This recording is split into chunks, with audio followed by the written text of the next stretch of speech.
జయదేవుడు పద్మావతితో కలిసి రాజాశ్రయం కోసం బయలుదేరాడు. జయదేవుణ్ణి కాళ్ళు దొంగలు విరవడమే కాకుండా ఇంకా అతనిని హింసించడానికి పూనుకున్నారు. అది చూసి పద్మావతి పెద్ద పెద్దగా కేకలు వేసింది. అదే సమయంలో మహారాజు వస్తున్నట్లుగా జయ జయ ధ్వానాలు వినిపించాయి. ఊహించని ఆ గోలకి దొంగలు కొంచెం కలవరపడ్డారు. వెంటనే "బ్రతికిపోయావు బాపనయ్యా! ఈరోజు నీకు బావుంది. నీ ఆయువు గట్టిదే" అని అంటూనే పారిపోయారు. పద్మావతి "రక్షించండి, రక్షించండి" అంటూ పెద్దగా ఏడుస్తూ కేకలు వేయడం మొదలుపెట్టింది. జయదేవుడు కూడా బాధతో విలవిలాలాడుతున్నాడు. వీరిద్దరి కేకలు వేటకని వచ్చిన ఒక మహారాజు పరివారానికి వినిపించాయి. వారు వెంటనే "మహారాజా, ఇక్కడ ఎవరో ఆపదలో ఉన్నట్టు తోస్తున్నది. రక్షించమని కేకలు వేస్తున్నారు" అని విన్నవించారు. "అలాగా, వెంటనే చూడండి. ఎవరికి ఏ ఆపద వచ్చిందో తక్షణమే రక్షించండి" మహారాజు ఆజ్ఞ అయ్యింది. పరివారం ముందుకు వెళ్ళి అక్కడ దీనావస్థలో నున్న జయదేవుణ్ణి చూసి వెంటనే అతనిని మహారాజు సమక్షంలోకి తీసుకువచ్చారు. జరిగింది తెలుసుకున్న మహారాజు సకాలంలో సహాయం చేశాడు. అదృష్టవశాత్తు ఆ సమయంలో అక్కడ వైద్యులు కూడా ఉండడంతో వెంటనే జయదేవునికి చికిత్స జరిగింది. మహారాజు పరివారం దొంగల కోసం నలుమూలలు వెతకడానికి వెళ్లారు.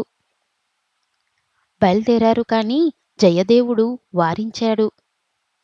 "ఇప్పుడు ఆ దొంగలని శిక్షించడమెందుకు? వారిని శిక్షిస్తే నా నొప్పి తగ్గదు కదా! వారిని వదిలివేయండి మహారాజా." జయదేవుణ్ణి ఆ పలుకులు విన్న మహారాజా ఆశ్చర్యపోయాడు. "మీ అంతటి ఉదారులని బాధించిన వారు తప్పక దండనార్హులు.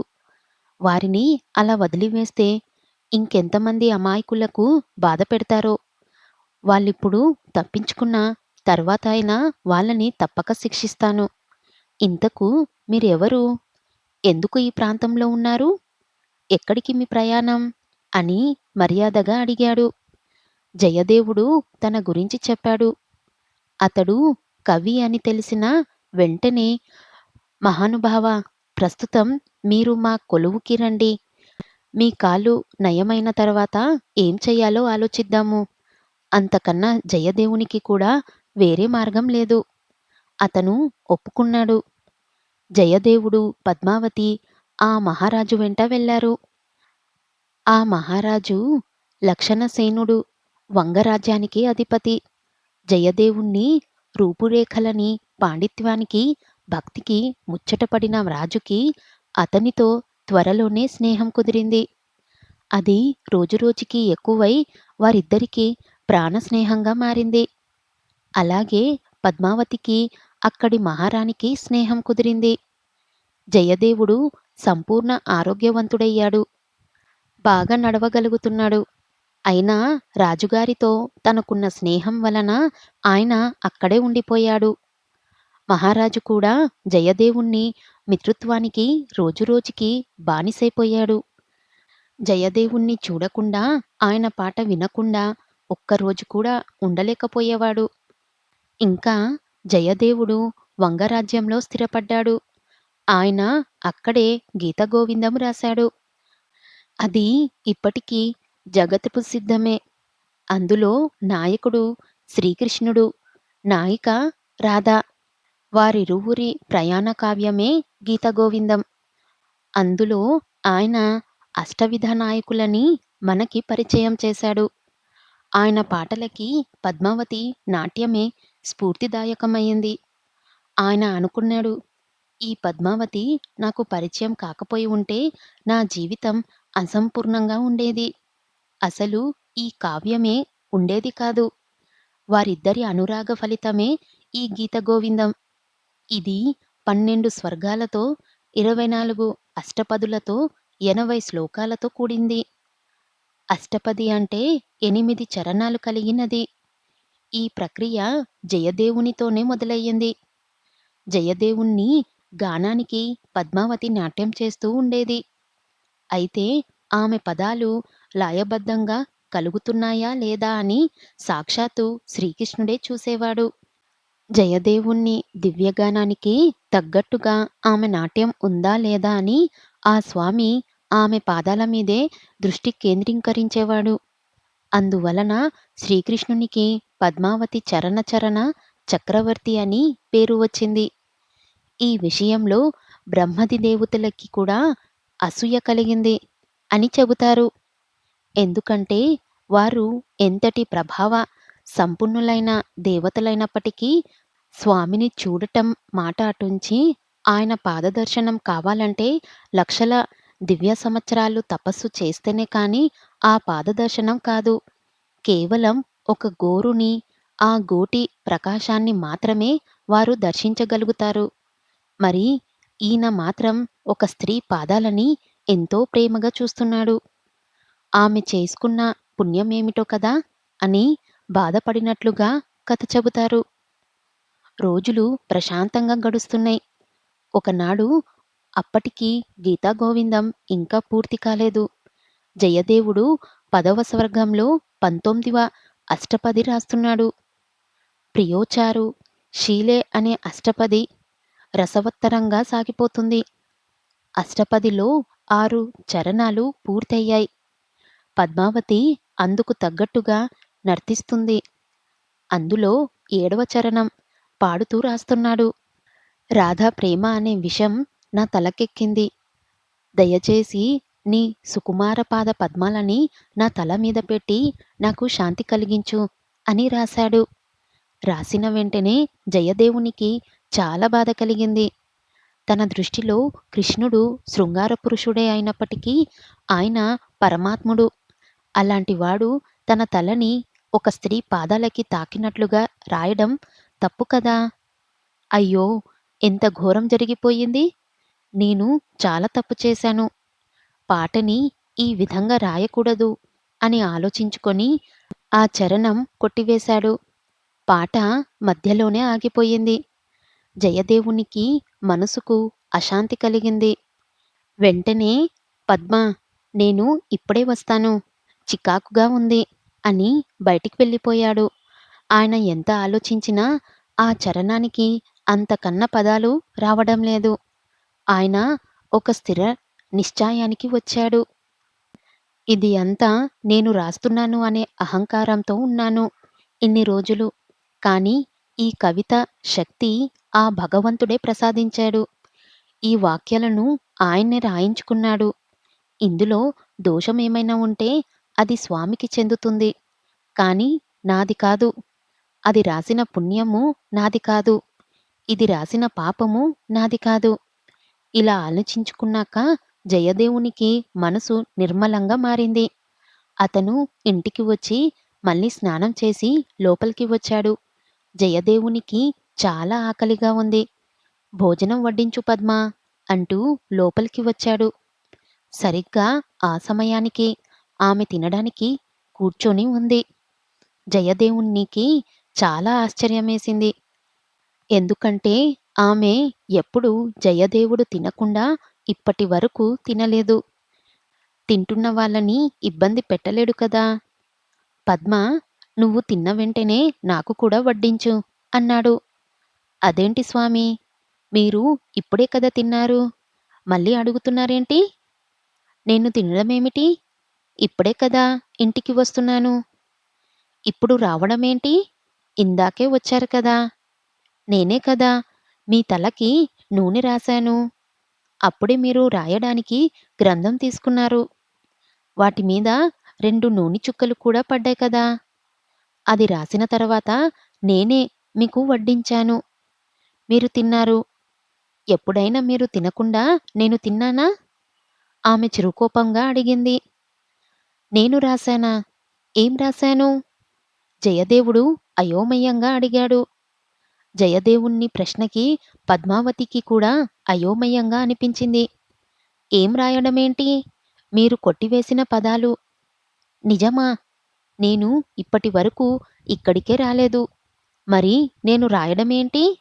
చూపించు ఏం రాశానో? కంచె ముందు నుంచి లేవకూడదు అన్న విషయం తెలియదని కాదు పద్మావతి. కానీ భర్త చూపించమనడం తనకి కూడా ఆత్రంగా ఉండడంతో వెంటనే లేచి చేయి కడుక్కొని జయదేవుడు రాసిన తాళపత్రాలు, తాటకులు అప్పట్లో అన్నీ తాటి ఆకుల మీదే రాసేవారు. తీసుకువచ్చింది. తర్వాత ఆమె ఆ ఆకులు చూపిస్తూ, "ఇదిగో ఇక్కడ 2 నూనె మరకలు నేను మీ తలకి రాస్తున్నప్పుడు పడ్డాయి. చూడండి" అని చూపించింది. జయదేవుడు ఆత్రంగా ఆ ఆకులని చూశాడు.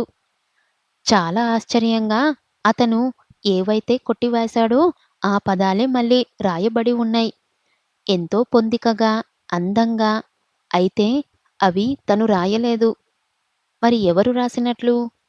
తన రూపంలో ఎవరు వచ్చి ఉంటారు? ఆ వచ్చిన వాళ్ళకి తన మనసులో రేగిన సంఘర్షణ ఎలా తెలిసి ఉండొచ్చు? ఇలా ఆలోచించక జయదేవునికి ఆ వచ్చినది ఎవరో అర్థమైంది. పద్మా!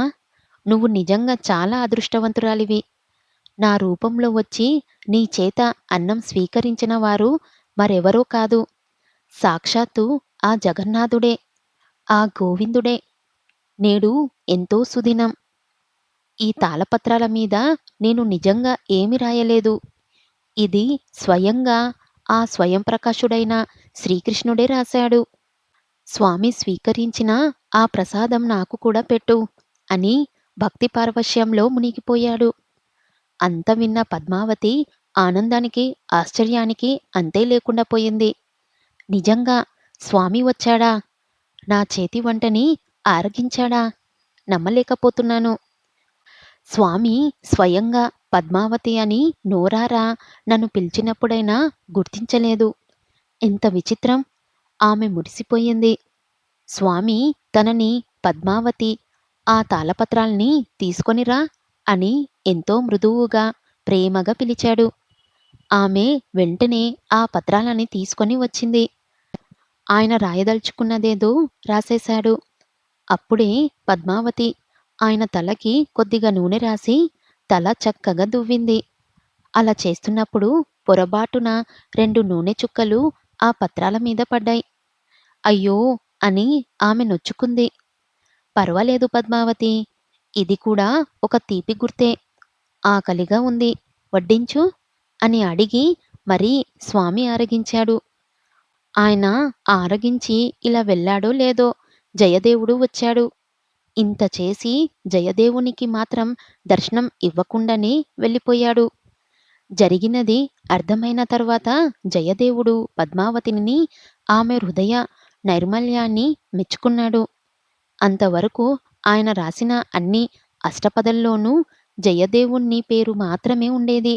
కానీ ఈ అష్టపదిలో ఆయన పద్మావతి పేరుని కూడా కలుపుకున్నాడు. స్వామి దర్శనమిచ్చినందువలన దీనికి దర్శన అష్టపది అని పేరు వచ్చింది. ఈ సంఘటన వలన జయదేవునికి కీర్తి దిగంతలు వ్యాపించింది. అతని గీతగోవిందం ఇంకా ప్రజల మధ్యకి రాకుండానే ఆ కావ్యం గురించి అందరికీ తెలిసింది. అందరికీ ఆ కావ్యం పట్ల కుతూహలం పెరిగిపోయింది. ఆ తర్వాత కావ్యరచన పూర్తి అయిన తరువాత దానికి విపరీతమైన ప్రాచుర్యం కలిగింది.